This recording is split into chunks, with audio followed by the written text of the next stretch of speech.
خطبہ نمبر 172، آپ علیہ السلام کے خطبے کا ایک حصہ۔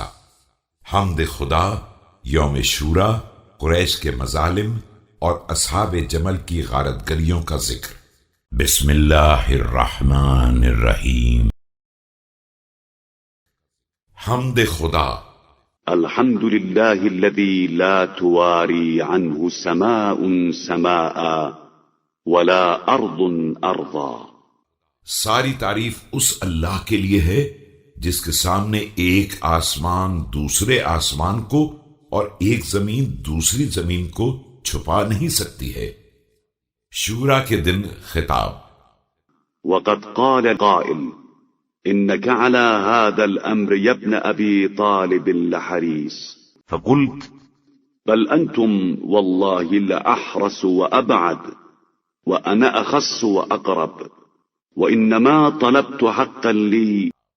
ایک شخص نے مجھ سے یہاں تک کہہ دیا کہ فرزند ابو طالب، آپ میں اس خلافت کی طمع پائی جاتی ہے، تو میں نے کہا خدا کی قسم تم لوگ زیادہ حریص ہو، حالانکہ تم دور والے ہو، میں تو اس کا اہل بھی ہوں اور پیغمبر صلی اللہ علیہ وآلہ وسلم سے قریب تر بھی ہوں۔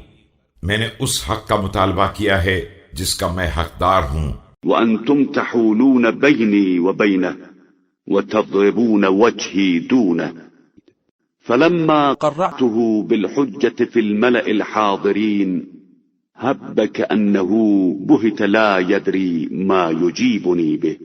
لیکن تم لوگ میرے اور اس کے درمیان حائل ہو گئے ہو اور میرے ہی رخ کو اس کی طرف سے موڑنا چاہتے ہو۔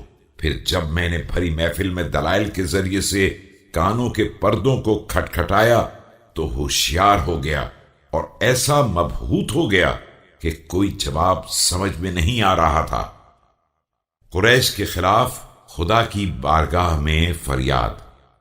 اللهم إني أستعديك على قريش ومن أعانهم فإنهم قطعوا رحمي وصغروا عظيم منزلتي وأجمعوا على منازعتي أمرا هو لي، ثم قالوا ألا إن في الحق أن تأخذه وفي الحق أن تتركه،